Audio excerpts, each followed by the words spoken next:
must deal with the pain that my blue heart will bring.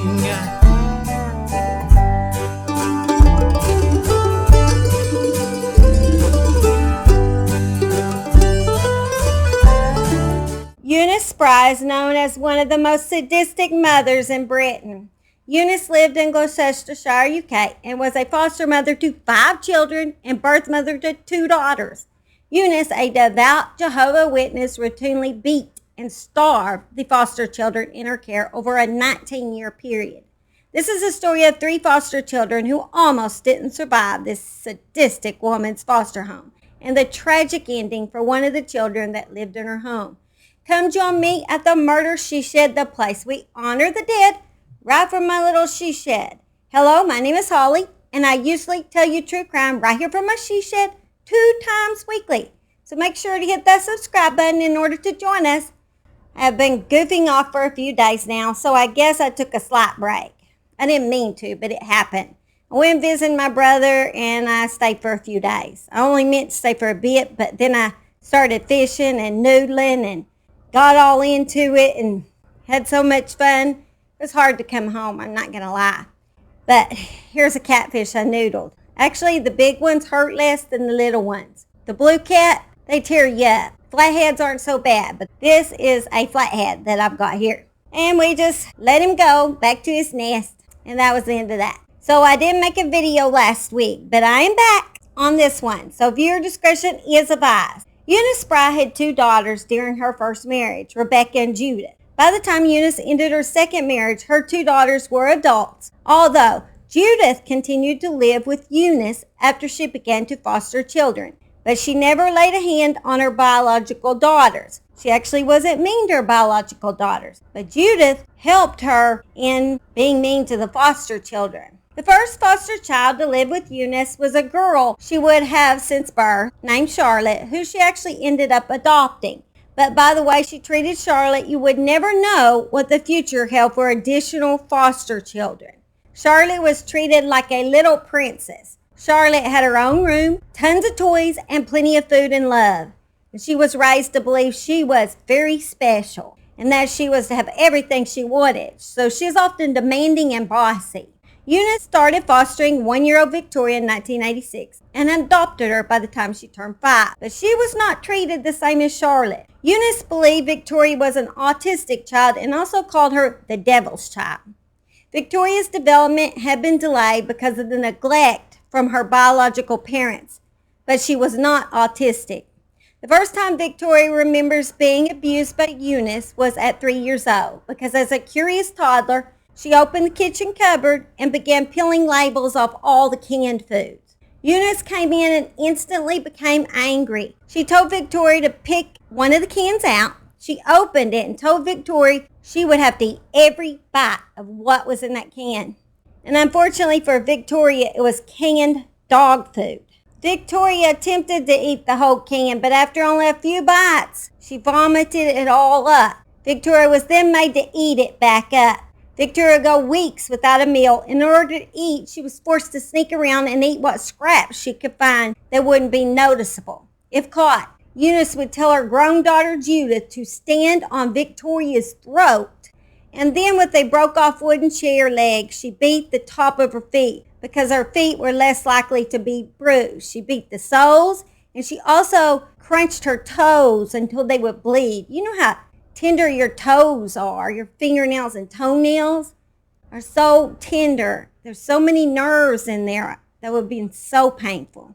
Sometimes she would force a whole bottle of dishwashing liquid down her throat by pinching Victoria's nose. Even though Victoria was sent to school for a few years, she was made to come home during lunchtime so Eunice could make sure she didn't get to eat lunch at school. When Victoria would accidentally urinate in her bed, Eunice would pee in the toilet and then dip a cup out for Victoria to drink as punishment of Eunice's pee.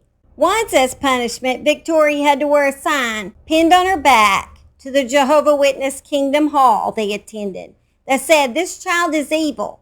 She's an attention seeker. Do not look at her or talk to her." One of the members did call social services on her, but they said that they had investigated but felt there was no problem, before adding, "What do you expect us to do? We're short on foster mothers."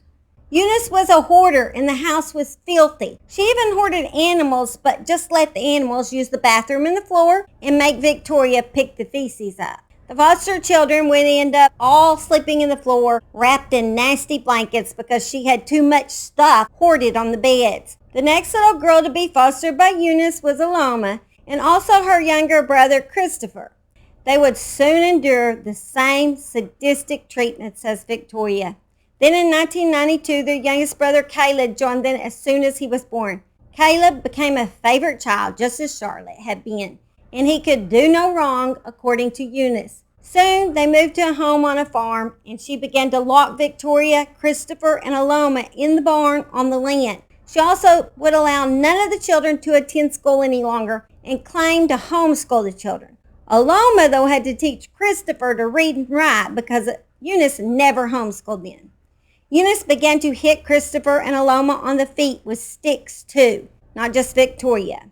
When they would scream from the pain, she would then shove another stick as deep into the child's throat as she could, force it, so they could no longer scream as she was beating them on the feet. As she would pull the sticks from their throats, blood and saliva would pour out too. Eunice would throw canned food at them or whatever she could find within reach. Sometimes her punishments would be putting them in the bathtub and holding them under until they almost lost consciousness. Eunice would dress Christopher in girl clothing and make the other children laugh at him. ALLOMA had beautiful, dark, curly hair, and for spite, Eunice would cut it all off every time it began to grow like an inch from her head. She thought it was funny. I guess she thought ALLOMA was so pretty, and she didn't want ALLOMA to be pretty. Jealousy? I don't know. She would also make the three devil children, as she called them, sit in an invisible chair all night at times. Basically, it was your back up against the wall, squatting as if you were sitting in a chair. She held Christopher's hand to the burner on the stove for getting caught trying to eat a piece of bread after he was so hungry for days and days. Got up enough nerves to steal a piece of bread, so she decided she would burn his flesh. Once the red line had been crossed, things took quite a detrimental turn. She was obsessed with Japanese torture books and stories of World War II. So a lot of her initial torture styles, etc., came from that. So we're talking stress positions. And we would do that all night. And each time we dropped, one of our siblings, so me, Victoria, or ALLOMA, would have to write a mark on the wall. And that mark would be a single stroke of a cane the next day. But yeah, we would hold those positions till 4 or 5 in the morning, and then she'd let us go have a couple hours sleep before we'd have to start tidying the house, etc.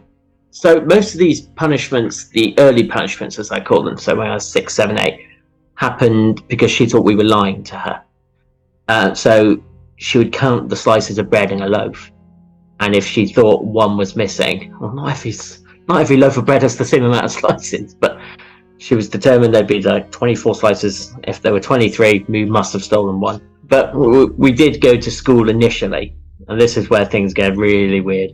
I rolled up at school covered in bruises, and straight away teachers started asking questions. And there's only so many times you can tell a teacher, I fell off a bike.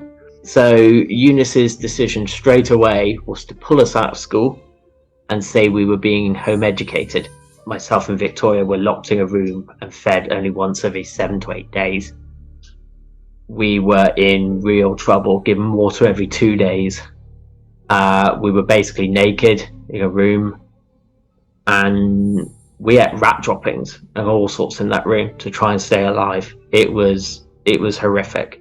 One of the worst punishments Christopher said he received would be when his leg was tied to a tow rope behind Eunice's van, and she dragged him for half a mile in a field. Some of the skin was off his back, but the worst pain came from his dislocated leg. She had hit his leg with a bat when she snuck up behind him and just rammed it right in his leg. He even limps to this day because of her doing that to him.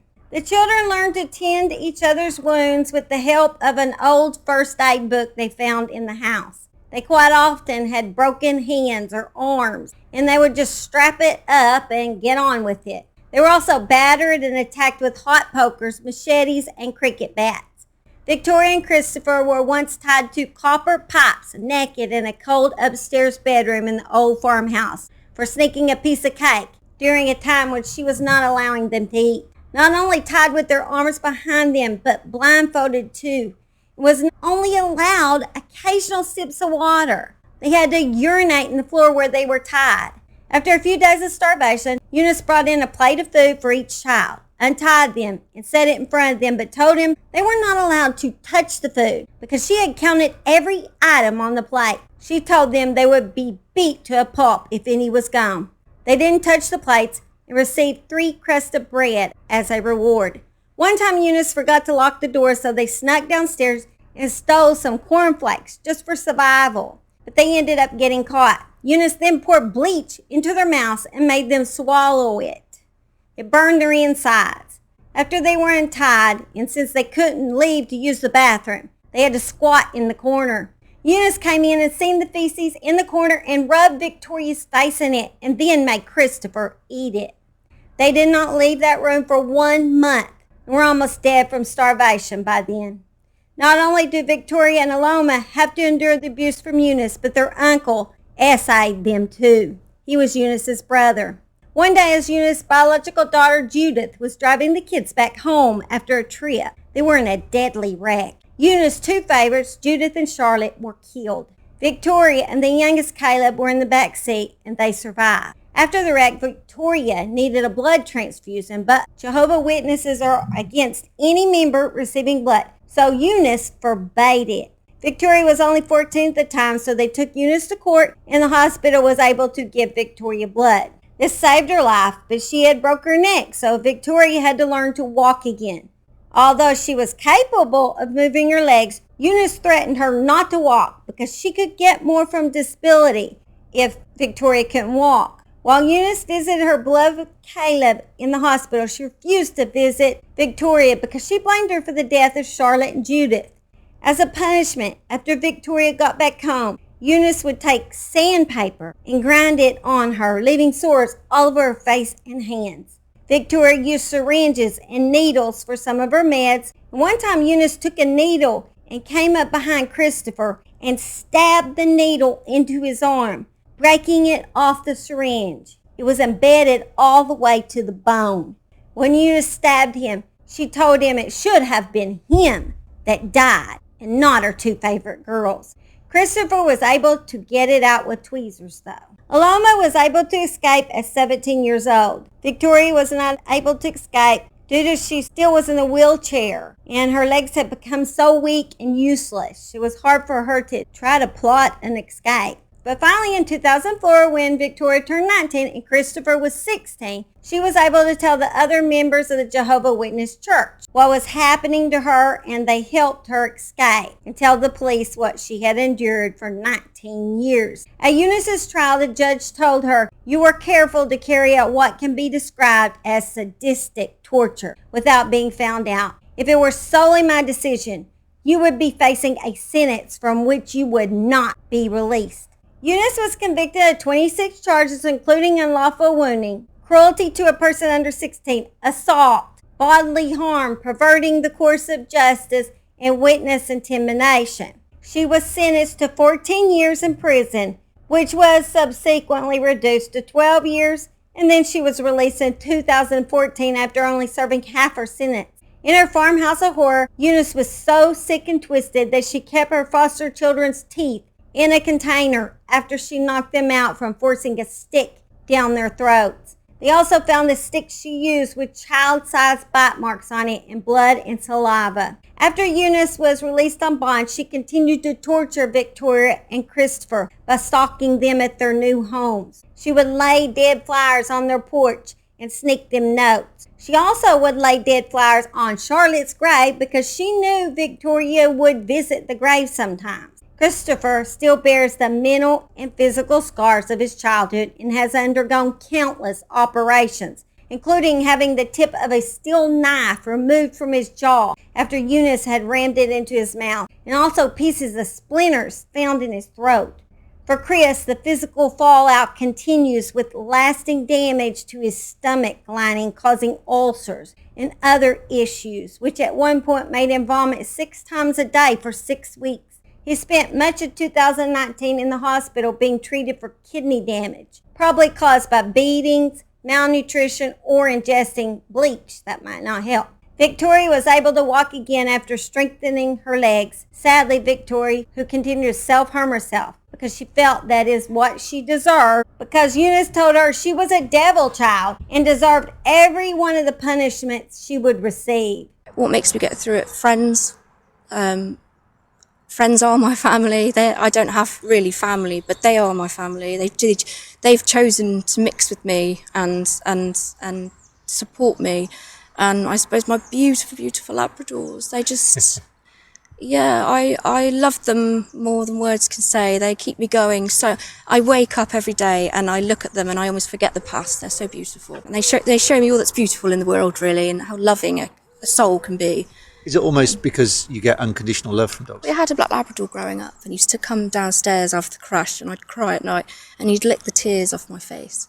And we were like best pals. And when I left Eunice, I always wanted a Labrador. And I've got my 2, Berry and Noah, and they're just the best. I don't know how I'd live without them, really. Eventually, Victoria unalived herself in her flat in September of 2020 after years of worrying Eunice, who was released from prison in 2014, might try to exact revenge. She had been discharged from a psychiatric hospital following 6 months of treatment, just 2 weeks before death. I guess her brain could never heal from what she had endured. But before she had unalived herself, did help other children that were in the same kind of situation as she was in. ALLOMA had a little girl and lives in Bristol with her live-in boyfriend. Victoria, Christopher, and ALLOMA each wrote books about their lives growing up with the evil Eunice. Caleb, who had been spared of Eunice's brutal attacks, was 13 when Eunice was arrested, and she shouted, "Mommy loves you," at him as police officers took her from their filthy home. Eunice kept Caleb out of school, and as he wasn't giving any education until he was rescued, he still struggles to read and write. Caleb stated about his foster mother, Eunice. How he felt about Eunice now is he thinks she's a very twisted person. She's a very messed up person, a bit like a serial killer, but without the murder. He wants nothing to ever do with her again. I wish Caleb, Christopher, and ALLOMA all the best from life. They definitely deserve it after what they've been through. And I wish Victoria had still been alive to enjoy more of life. Sadly, her mental state had suffered so long that she couldn't endure another day, which is so sad. Sad that it had to end that way for her. It's kind of sad I have to end this way for you. Wish I could tell you a better ending, but at least the other 3 came out alive. That is a positive, I guess. And as far as I know, they're doing good. Simon wants to say bye. He wants to go out in this 100-degree weather now and plant flowers. We have a seed place where I buy all my food, my duck's food and dog food and all my different kind of food, a feed store. And I went there and they got a little greenhouse off to the side. And the lady said, "Let's play make a deal." And I said, "All right, let's play. I'm in for this. What is the deal?" She said, "You can have a whole flat of flowers for $1. Not just the small ones, the bigger flat." She gave me for $1. I'm like, "Ooh, I like this deal." So I bought like 15 flats, and I guess it was probably, 8 or 10 in each flat. I'm not even sure how much was in each flat. Anyways, it was a lot of dadgum flowers, and I'm still planting them. Lord Jesus, and it's 100 here. And I'm thinking my $1 a flat was not such a great deal anymore. It wasn't very bright of me because now me and Simon are stuck out in the heat planting all these flowers that are probably going to die anyway from this heat. It's called stupidity, just pure stupidity. But I'm always out for a bargain. The bargain was a good deal, wasn't it, Simo? But now we got to suffer for our good deal. So let's go suffer. You ready to go suffer? He missed his mommy. I was gone, and my husband watched him. He wouldn't even run the four-wheeler because he don't like to run it without me. He won't run it with Daddy. He only likes to run the four-wheeler with Mommy, don't you? Only with Mommy. Mommy's only fun. Daddy goes too slow. He don't drive like Mommy. Mommy drives crazy, and he loves that. He loves it when we drive crazy, don't you? All right, let's go. All right. Get your wet belly off of me. Get down. Get down. You're pulling me. You're pulling me backwards. Oh, my God. You pushed me all the way back. Get down. Look how wet I am. Bye, guys. Love y'all. What do you do when your heart is blue? You pick yourself up and find something to do.